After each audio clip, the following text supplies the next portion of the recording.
Poder estudiar la palabra de Dios con cada uno de ustedes. Ya les dieron la bienvenida a todos ustedes, pero yo me siento tan dichoso y feliz de verles acá con nosotros, Luisito y Mónica, que están aquí hace mucho tiempo, no estábamos juntos, qué bueno que están con nosotros. También Eva, la hermana Eva, hace mucho tiempo que no estaba con nosotros, ha pasado por crisis y dificultades, pero hoy está aquí, así que bienvenida. Estamos gozosos que esté con nosotros. Y también a Luis y Casey con su pequeño bebé. Que el Señor me les bendiga. Estamos contentos de que estén con nosotros. ¿Ella se llama Casey? No, Wendy. Wendy, ahora sí, muy bien. Gracias. Así que nos alegra mucho de que estén con nosotros. Bienvenidos. Qué bueno que también Mandy nos acompaña. Extrañamos a Frank, pero para Frank es más difícil el español. Así que Mandy está con nosotros representando a toda la familia. Gracias por estar aquí con nosotros. Y los demás, pues, nos alegramos también de volvernos a ver. Qué gozo poder reunirnos el sábado y compartir juntos la alabanza, la adoración y también el estudio de la palabra de Dios. Gracias a los que están trabajando. Gustavo, que siempre está tratando de ayudarnos allí con el equipo y la computadora y todo eso. Necesitamos manos ayudadoras y mentes capaces para seguirnos ayudando. Tenemos que desarrollarnos acá para tener más personas ayudando. A veces quiero hacer tantas cosas yo solo y no puedo. Ahora mismo, al pasar para acá, no había puesto el micrófono para la cámara y entonces me acordé de ponerlo ya al momento de pasar. Por eso tomé unos minutos. No sé si, Gustavo, no sé si prendiste el micrófono allá arriba. Muy bien, gracias. Son muchos detalles y a veces a la hora de grabar, después que está grabado, nos damos cuenta que falló algo y algo no quedó bien. Por ejemplo, el sábado pasado, después de casi terminar el tema, nos dimos cuenta de que la cámara no estaba grabando. Así que el sábado pasado no se pudo grabar el tema de ninguna manera porque no funcionó el asunto. Así que por eso a veces tomamos unos minutos para organizar todas las cosas. Pero lo más importante acá es que estudiemos juntos la palabra de Dios. Y esta mañana quiero hacer el mensaje lo más fácil posible, aunque me cuesta trabajo porque he preparado un tema muy teológico y me va a costar un poco de trabajo hacerlo más sencillo, pero voy a tratar de hacerlo más sencillo. Es un tema que nos llena la mente de tantas ideas. Tanta profundidad tiene este mensaje y está allí en sus pantallas o está en la pantalla. Puedes bajarlo un poquito hasta el versículo 1. Con el dedo mismo lo corres hacia abajo. Si tocas la pantalla con el dedo lo corres hacia abajo, lo puedes abrir, correr como tú quieras. Entonces, ahí se va entrenando Raúl con el equipo. Ahí está ese versículo, es tan profundo, a mí me impresiona tanto. Y me alegra tanto estudiarlo que cada vez que lo estudio siempre encuentro cosas nuevas. Dice, en el principio era el verbo, y el verbo era con Dios, y el verbo era Dios. Este era en el principio con Dios. Todas las cosas por Él fueron hechas, y sin Él nada de lo que ha sido hecho fue hecho. Pero vamos a leer hasta el versículo 14. Porque hay el mensaje completo hasta el versículo 14 y quiero que ustedes lo tengan en sus mentes. Dice el versículo 4, en Él estaba la vida y la vida era la luz de los hombres. La luz en las tinieblas resplandece y las tinieblas no prevalecieron contra ella. Hubo un hombre enviado de Dios, el cual se llamaba Juan. Este vino por testimonio para que diese testimonio de la luz a fin de que todos creyesen por Él. No era Él la luz, está hablando de Juan, sino para que diese testimonio de la luz. ¿La luz quién era? Jesús. Aquella luz verdadera que alumbra a todo hombre venía a este mundo. En el mundo estaba y el mundo por Él fue hecho, pero el mundo no le conoció. Y ahora dice algo muy triste. A lo suyo vino y los suyos no les recibieron.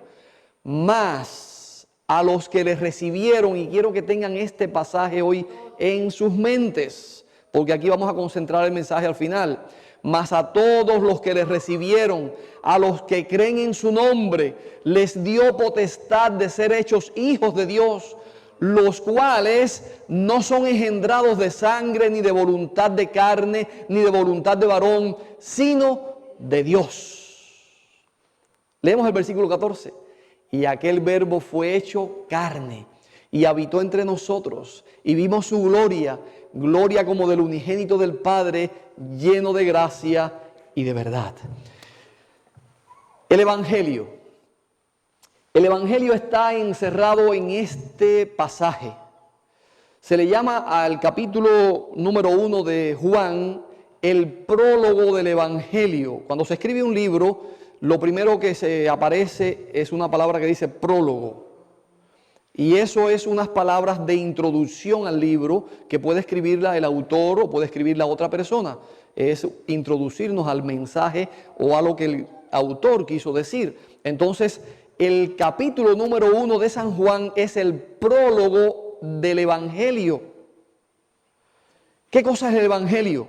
Algunos pueden ya tener una idea un poco mecánica en su mente. Buenas nuevas. ¿Qué más saben ustedes qué es el Evangelio? El poder de Dios para salvación. ¿Qué más puede ser el Evangelio? ¿Qué significa buenas nuevas? Porque algunos esas palabras quizás no las entienden. Lo que Dios ha hecho por mí, que lo podemos compartir con los demás, ese es el Evangelio. Muy bien, todos estos son correctas definiciones de la palabra Evangelio. Y pudiéramos decir que son buenas noticias. Cuando decimos buenas nuevas, quizás esa palabra sea un poquito difícil quizás de traducir en nuestra mente. Buenas noticias. Ese es el Evangelio. ¿Por qué buenas noticias?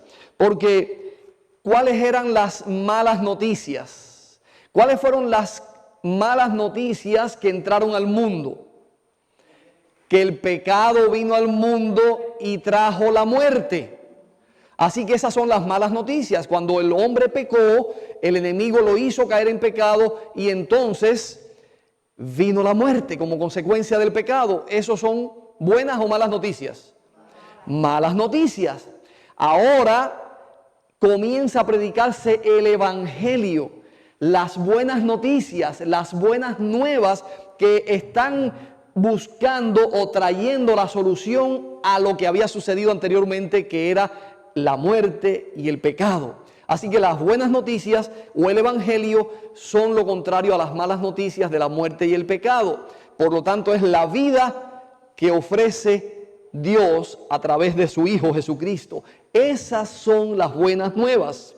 Y esa palabra pudiéramos buscarla en el original donde dice evangelión, de diferentes maneras se puede pronunciar, pero lo importante no es cómo fueron escritas, sino su significado. Y cuando buscamos y estudiamos profundamente, y gracias a Dios ahora tenemos en la red, en online, pudiéramos buscar cualquier material y cualquier instrumento de estudio. Tengo una colección de Biblias que se llama La Espada, Sword en inglés. Ustedes pueden buscar esa app en inglés allí en la computadora y bajarla en su computadora, y es un instrumento poderoso para estudiar. Puedes tener todas las Biblias en todas las versiones y puedes tener también todos los comentarios bíblicos y puedes tener también muchas distintos tipos de diccionarios, la Biblia en su idioma original, el Nuevo Testamento en griego, el Nuevo Testamento también en español y en griego, y con las palabras traducidas. Tremendo, interesante para estudiar, y tanto que me fascina la teología, pues allí puedo encontrar todos los detalles que pudiéramos buscar para investigar en la palabra de Dios. Pero la palabra que ellos comenzaron a utilizar como evangelio era Mesías. Esa era las buenas nuevas. El Mesías ha llegado. Y en original el Mesías es una palabra que esa palabra está en griego y es Christos, que traducido es Cristo. Christos es Cristo y Cristo significa el ungido, el Mesías. Así que cuando hablamos del Mesías, eso significa el ungido. Y Cristo venía como el ungido de Dios. cuando se refieren al Mesías, se están refiriendo al ungido, al enviado de Dios, al Salvador, al que trae libertad y salvación. Por lo tanto, eran buenas nuevas cuando se mencionaba la palabra Mesías, porque ellos estaban esperando al Mesías. Podemos comprobarlo en San Juan capítulo 1, donde estamos estudiando, el versículo 41. Allí puedes correrlo para que lo encontremos rápidamente. San Juan 1, 41. ¿Qué dice allí?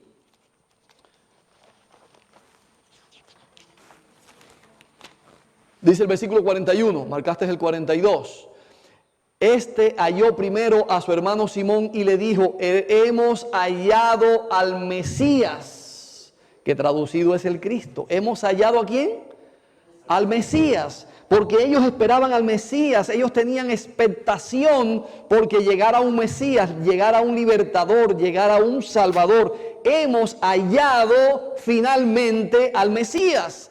Eran palabras de gozo, palabras de buenas noticias que ellos querían compartir con otras personas. Por eso cuando uno se encontraba con otro de la familia o un amigo, le decía: hemos hallado finalmente al Mesías. Hermanos, es importante que nosotros hallemos al Mesías. ¿Hemos hallado nosotros a Cristo? ¿Hemos hallado nosotros la solución a nuestro problema de muerte, de falta de esperanza, de tristeza, de dolor, de pecado? ¿Hemos hallado nosotros la solución para estos problemas? La solución está en el Mesías. La solución está en Cristo. La solución está en el ungido de Jehová, el cual Él ha enviado. Y ustedes pueden comprobarlo en Daniel capítulo 9. Daniel capítulo 9 nos dice que ellos esperaban al Mesías. ¿Cómo es posible saber que ellos esperaban al Mesías? Porque el profeta y los profetas anteriores habían anunciado la venida del Mesías. Capítulo 9, versículo 25. Sabe pues y entiende que desde la salida de la orden para restaurar y edificar a Jerusalén hasta el Mesías príncipe, ¿de quién habla Daniel? Del Mesías príncipe. Así que Daniel dice: desde tal fecha hasta que llegue el Mesías príncipe pasarán tantos tiempos, tantos años. No vamos a estudiar la profecía, solamente quiero demostrarles por qué ellos estaban esperando al Mesías. Porque los profetas habían anunciado que vendría el Mesías, vendría el libertador, vendría el Salvador. Eso es lo que ellos esperaban como pueblo y como nación, el Mesías. Ahora bien, cuando leemos en Juan capítulo 1, versículo 1, dice, hablando Juan del Mesías, hablando Juan de Jesús, hablando Juan de las buenas noticias, él quería presentar a Cristo, él quería presentar al Mesías. Si ustedes van a Mateo, si ustedes van a Marcos y Lucas, ellos presentan genealogías de Jesús. Porque ellos quieren presentar a Jesús como el personaje que tiene un origen del linaje del rey David. El otro quiere presentarlo como desde Dios, porque viene desde Abraham y llegan hasta Dios. Así que están presentando el origen del Mesías y quieren demostrar que es comprobable que realmente Él es el Mesías. El sábado pasado, creo que fue el pasado, discutíamos unas palabras allí con Jim afuera y él me decía que a él le gustaba más los otros evangelios como Mateo porque demostraban quién es Jesús. Mientras que yo le decía que a mí me gusta mucho el evangelio de Juan porque Juan no necesita demostrar con los hechos actuales o de su tiempo quién era Jesús. Él da por sentado quién es Jesús. Él dice quién es Jesús. Él dice que Jesús era desde el principio. Versículo 1, Juan capítulo 1, versículo 1. A ver si lo encontramos allí nuevamente, ahí mismo. Córrelo hacia arriba ahora. Muy bien, dice allí, en el principio era el verbo. ¿De quién está hablando Juan? ¿De quién está hablando Juan? De Jesús. Él dice, Jesús era en el principio, Él era el verbo. Y vamos a analizar un poquito estas palabras. En el principio era el verbo, en el principio. ¿De qué otro pasaje bíblico se acuerdan cuando dicen en el principio? Génesis 1:1. Así que Génesis 1:1 dice, en el principio creó Dios los cielos y la tierra. Y Juan dice, en el principio era el verbo, Jesús. Pero cuando Juan dice en el principio era, la palabra que usa es eimi. En griego significa que tiene vida por la eternidad, que es eterno.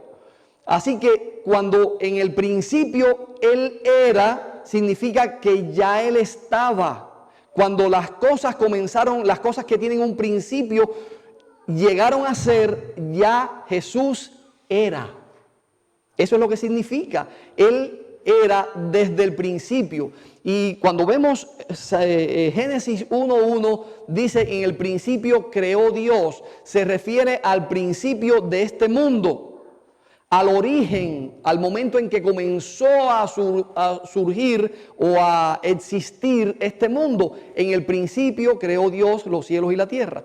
Pero el principio que presenta Juan, en el principio era el verbo, es antes del principio de Génesis. No sé si me están siguiendo. Porque está presentando el principio del verbo. Y el verbo era antes de la creación de este mundo. En el principio era el verbo antes de la creación del mundo, porque todas las cosas por Él fueron hechas, como dice el versículo 2 y el versículo 3, y sin Él nada de lo que ha sido fue hecho. Así que en el principio, cuando Dios creó los cielos y la tierra, ya el verbo existía, ya el verbo era. Qué interesante. Así que Juan está presentando al Creador, que es el verbo, que es el principio, desde antes de los orígenes de este mundo, es el Creador. Y es importante que Juan lo presenta como el Creador, porque no está presentando a un simple ser humano.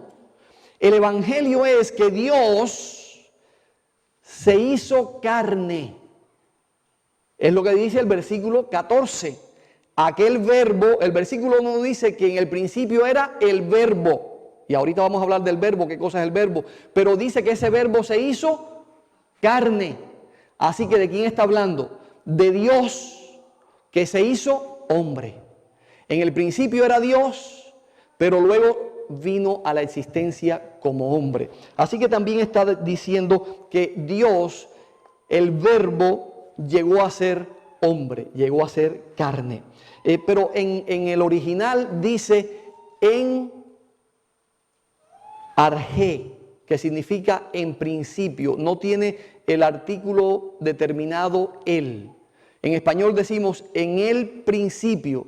Si ponemos el artículo determinado, estamos dándole un principio puntual. En el principio. Pero en realidad en el original dice en principio. En el origen, en la eternidad. Está diciendo en la eternidad ya existía el verbo. No le da un momento puntual de existencia, sino que le da existencia eterna a Cristo Jesús. Dice que era la palabra logos, verbo. ¿Qué significa? ¿De dónde salió eso? ¿De dónde sacó Juan esta palabra de logos, de decir que Jesús era el verbo? Cuando pensamos en el verbo, nosotros pensamos en lo que en español significa verbo. ¿Qué significa verbo en español? ¿Qué significa para usted un verbo? Acción, la palabra que determina acción. El verbo es lo que determina la acción. Pero en realidad Juan no se estaba refiriendo a eso. ¿Sabían ustedes? Juan no se estaba refiriendo a eso. Juan se estaba refiriendo a algo más. Y el único que usa la palabra verbo en toda la Biblia es Juan, para referirse a Jesús. El único que se refiere a Jesús como el verbo es Juan. Y ustedes pueden buscarlo 5 veces en la Biblia. Está en San Juan 1:1 y 14. Y está en Primera de Juan, escrito también por Juan, en el capítulo 1, versículo 1. Está también en Primera de Juan 1:5 y está en Apocalipsis 19:13. Son las 5 veces que Juan menciona el verbo. ¿Quién escribió todos estos libros? Juan. el evangelista. El Apocalipsis también fue escrito por Juan. Así que Juan es el único que se refiere a Jesús como el Verbo. ¿Y de dónde sacó Juan esta idea del Verbo? Representa primero la palabra. El logos o verbo significa palabra. Significa la palabra que creó todas las cosas. Por eso él dice que él fue el que creó todas las cosas. Veamos Salmos 33:6. Salmos 33:6. Vamos a ver qué nos dice allí y cómo Juan encontró la aplicación de esta palabra a Jesús. Decir que Jesús es el Verbo. ¿Qué significaba para Juan y para ellos? Por la palabra de Jehová fueron hechos los cielos y la tierra. Así que Juan se está refiriendo, cuando dice que Jesús era el Verbo, se está refiriendo a la palabra.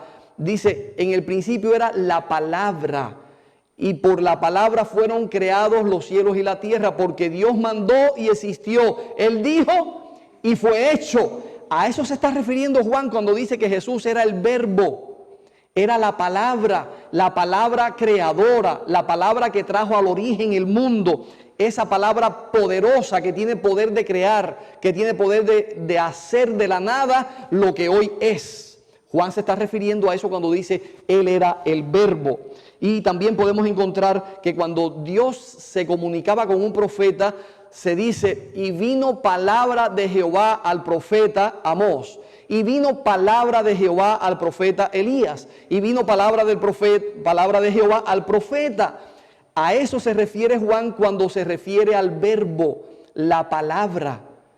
Es la palabra que se hace carne. Es la palabra poderosa de Dios que creó el mundo, que ahora se hace carne. El versículo 14 dice, y aquel verbo se hizo carne, aquella palabra que vino a los profetas y dice, vino palabra de Jehová, esa palabra se hizo carne.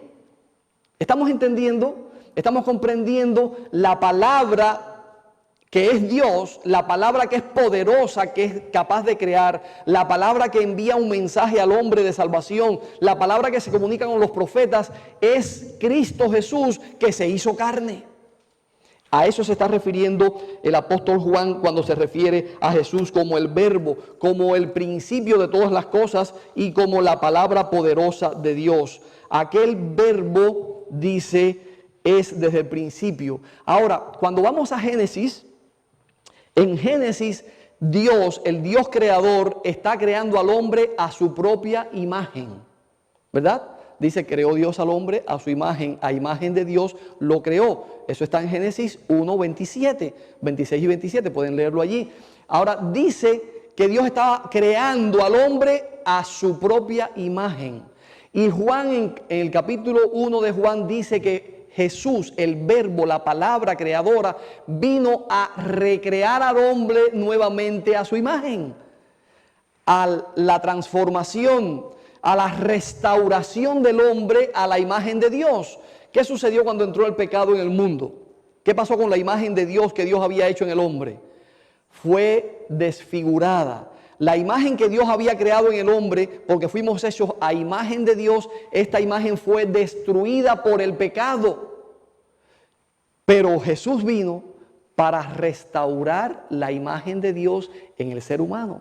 Así que por eso Juan está comparando a Jesús, el creador en el principio, con Jesús, el restaurador de la imagen de Dios cuando viene a esta tierra. Ese es el evangelio. Jesús vino a restaurar la imagen de Dios. Jesús vino a restaurar lo que el enemigo había destruido. Jesús vino a restaurar la imagen de Dios en el ser humano y devolvernos la vida y la salvación. Ese es el evangelio. Ese es el poder de lo que Juan está diciendo, que es Jesús. La palabra de Jesús es poderosa porque es contra lo que hace el enemigo. El efecto de lo que Jesús hace con su evangelio, es decir, lo que hace el verbo al venir al mundo y convertirse en hombre, al restaurar la imagen de Dios, es lo contrario de lo que hizo el enemigo. En San Juan capítulo 10, versículo 10 en lo adelante, aparece una parábola. en todo el capítulo 10, está la parábola del buen pastor. Y él dice allí que el enemigo del rebaño, ¿para qué viene? El que no es el pastor y que entra por la cerca y salta la cerca, ¿para qué viene? Para destruir, para matar. Está refiriéndose al enemigo. Esa parábola se está refiriendo a lo que hizo el enemigo, que viene para destruir la obra de Dios, que viene para matar, que viene para desfigurar al ser humano y para destruir la imagen de Dios en el ser humano. Eso es lo que dice la parábola del buen pastor, pero dice, pero yo he venido, ¿para qué? Para que tengan vida y la tengan en abundancia. ¿Ven ustedes las buenas nuevas? Las buenas nuevas es contrario a la obra que hizo el enemigo en destruir al hombre. Jesús vino para traer vida y traerla en abundancia, porque Él es la vida.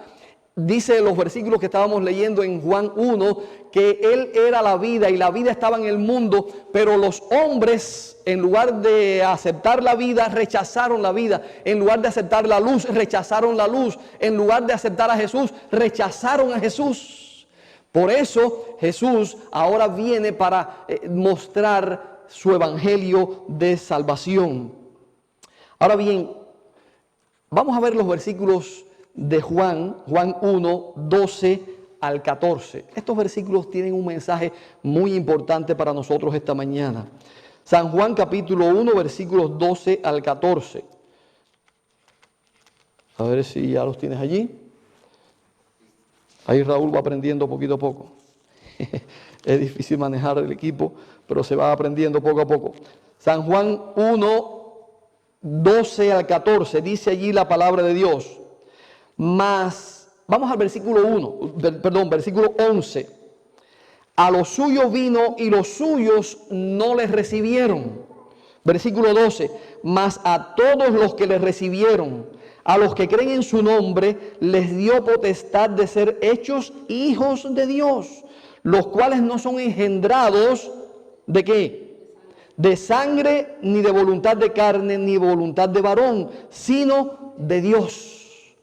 Ahora, aquí Juan está presentando o está contradiciendo algunas creencias que había en su tiempo y que todavía hay en nuestro tiempo.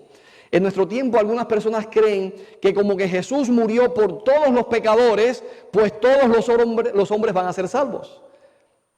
¿Han escuchado ustedes eso? Como Jesús murió por todos, entonces todos deben ser salvos. Porque Jesús murió ¿por cuánto? Por todos. Él pagó en la cruz el precio del pecado de todo el mundo. Así que todo el mundo debe ser salvo si Jesús murió por todos. Pero Juan está contradiciendo esa creencia. Porque como dice el versículo 12, mas a todos los que les recibieron. ¿Para quién es la salvación que Jesús ofrece? ¿Para todo el mundo? Para los que les reciben, para los que lo aceptan, a todos los que les recibieron. Por lo tanto, hermanos, la salvación no es universal. Esa es la creencia de que todo el mundo va a ser salvo porque Jesús pagó el pecado de todo el mundo. Entonces todo el mundo va a ser salvo, haga lo bueno o haga lo malo. Pero aquí Juan está contradiciendo esa creencia y él dice que solamente van a ser salvos los que les reciben, los que aceptan el evangelio, los que aceptan a Jesús, los que les recibieron. También está contradiciendo otra creencia popular y que todavía en nuestros días es popular. La predestinación. Algunos creen que Dios escoge a unas personas para que sean salvas y otras que se van a perder, escogido por Dios. Dios es el que determina quién se va a salvar y quién se va a perder. Eso se llama predestinación y muchas religiones en nuestro tiempo creen de esta manera.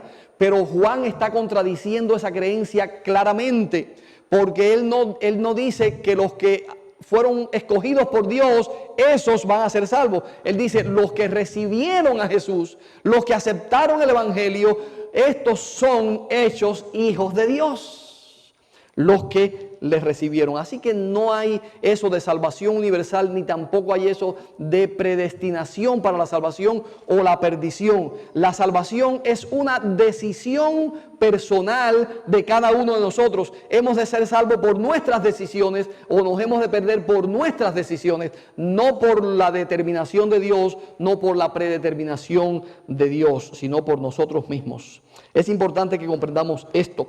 Ahora bien, los versículos son poderosos, son hermosos, porque dice que a todos los que le recibieron, Dios le dio potestad de ser hechos hijos de Dios. Y esta palabra me impresiona. Eso está en el versículo 12. Más a todos los que le recibieron, los que creen en su nombre, les dio potestad de ser hechos hijos de Dios. La palabra que se usa para potestad, a todos les dio potestad. ¿Qué significa potestad? Autoridad, derecho, poder. La palabra original es exousia y significa exactamente eso: autoridad, poder, derecho de elección, capacidad de elegir y también privilegio de elegir y también la capacidad para alcanzar la salvación. Así que Dios les dio a los hombres un privilegio, una capacidad, una autoridad que no tenían antes de que Él diera su vida por ellos, antes de que el Verbo se hiciera carne. Él vino y les dio autoridad a esos que le recibieron. ¿A quién? A los que le recibieron. Pero es impresionante porque dice que no son engendrados de carne. Los que reciben al Señor no son engendrados de carne. ¿Qué significa esto? ¿Será que entonces se vuelven un ente volátil, que no tiene cuerpo, un espíritu y que sale volando? ¿Será que los que reciben al Señor son solamente espíritu? Bueno, es que no quería usar la palabra espíritu, pero en realidad tiene que ver con esto. Porque en realidad, si no somos engendrados de carne, ¿de qué somos engendrados? Del espíritu. Y ahí está la diferencia de los que son engendrados de la carne y los que son engendrados del Espíritu. Nosotros que hemos recibido al Señor Jesús, ahora somos engendrados del Espíritu. Cuando nosotros nacemos de nuestro padre, nuestra madre, somos engendrados ¿de qué? De carne. Nacemos de una herencia de carne.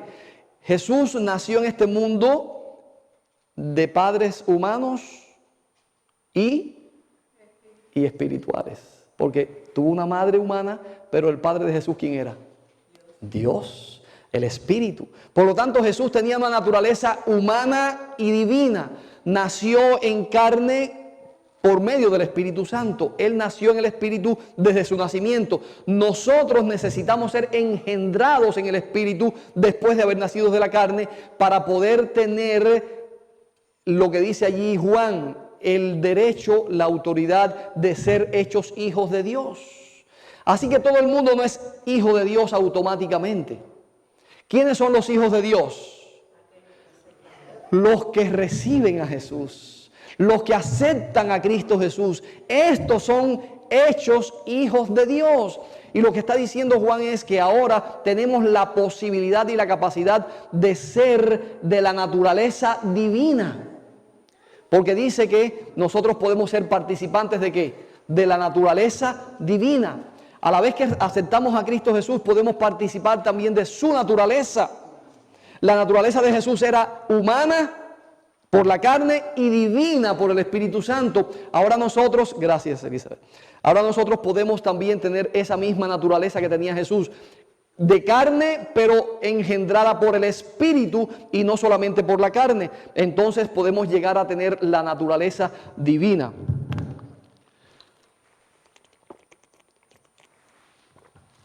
Gracias. Hemos tenido aquí algunos estudios acerca de esto de la naturaleza humana de Cristo y de nuestra naturaleza, cómo puede ser transformada. Y Juan está diciendo aquí que al aceptar a Jesús hay un poder en nosotros, les dio potestad de ser hechos según la naturaleza divina.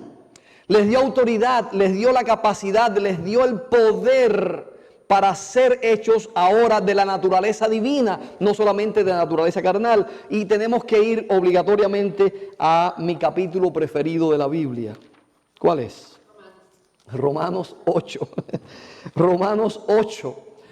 Porque es que es precisamente lo que dice aquí Pablo es lo que está diciendo Juan en el capítulo 1 respecto al poder que reciben aquellos que han aceptado a Cristo Jesús.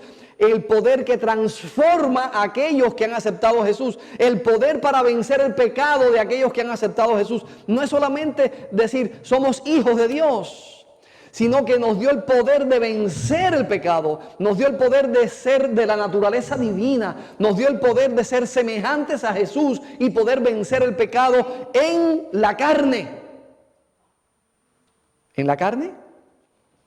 ¿Podemos vencer el pecado en la carne? Sí. ¿Jesús venció en la carne o no?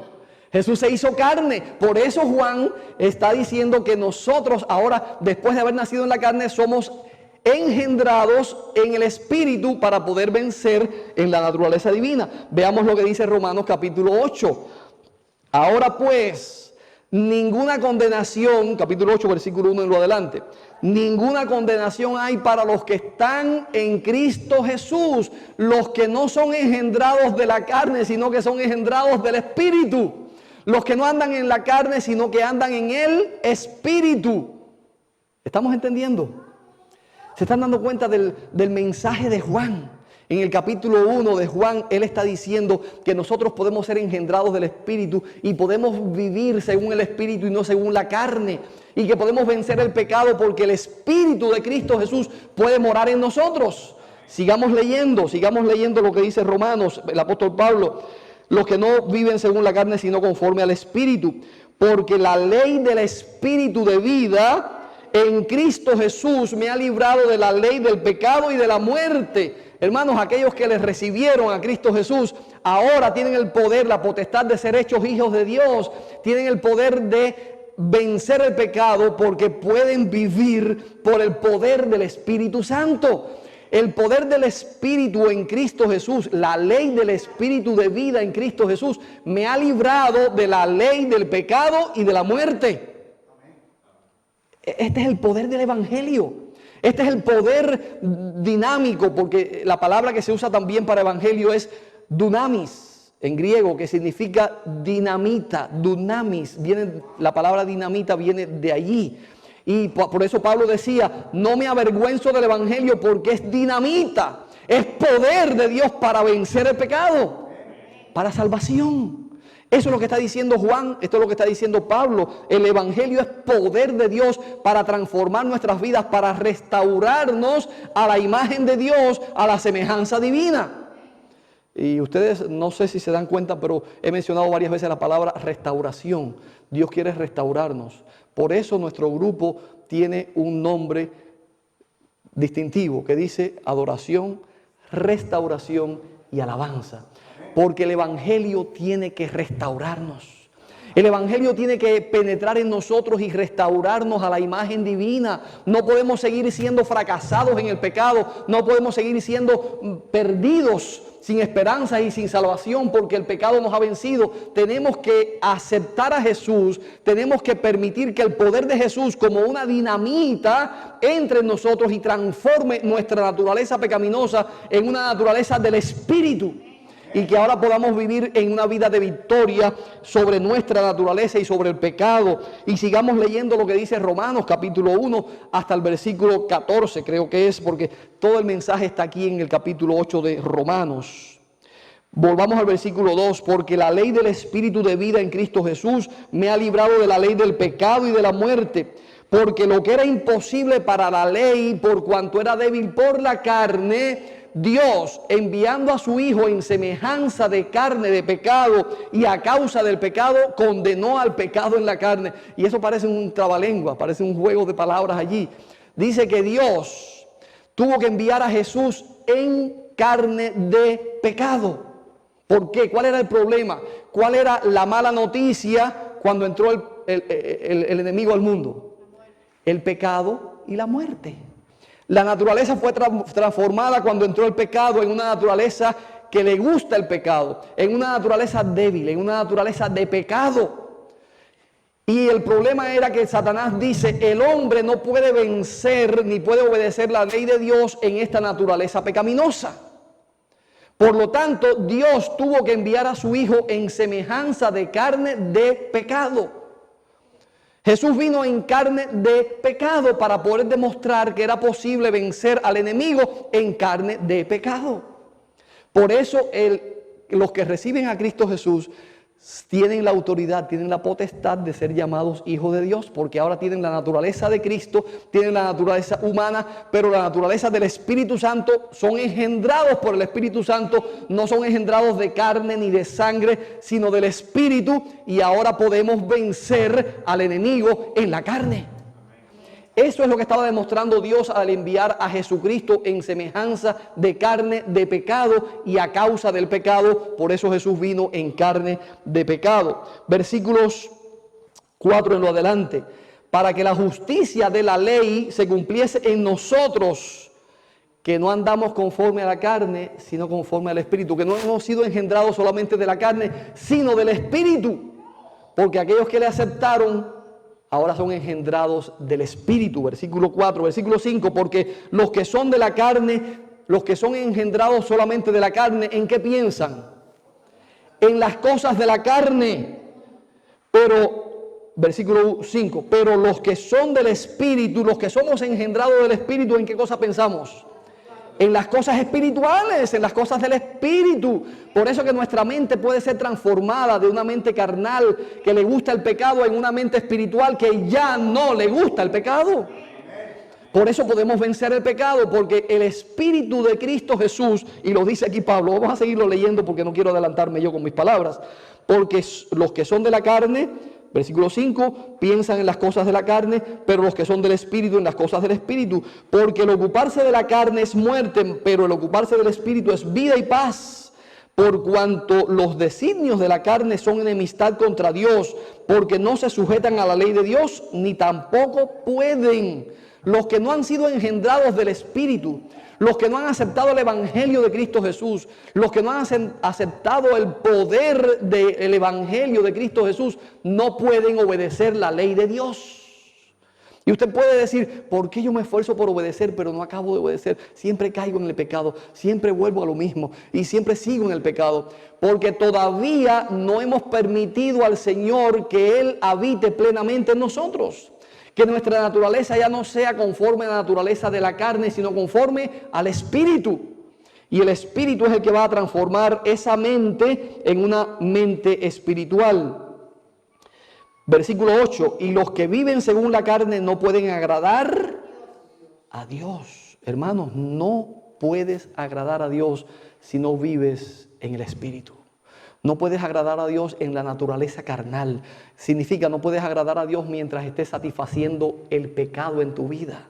No puedes agradar a Dios mientras tú sigas disfrutando de la naturaleza carnal. Y cuando la Biblia habla de naturaleza carnal, está hablando de la naturaleza pecaminosa, que le gusta el pecado y que quiere disfrutar del pecado. Por lo tanto, no puedes agradar a Dios en esa naturaleza de pecado. Versículo 9. Mas vosotros no vivís según la carne, sino según el Espíritu, si es que el Espíritu de Dios mora en vosotros. Y si alguno no tiene el Espíritu de Cristo, no es de él. ¡Wow! Hermano, esto es definitivo. Si alguno no tiene el Espíritu de Cristo, no es de Cristo. Si alguno no ha experimentado el poder del Espíritu en su vida, que le transforme, que le ayude a crecer en la vida espiritual, todavía no es de Cristo. Necesitas entregarle tu mente y tu vida a Cristo para ser de Cristo.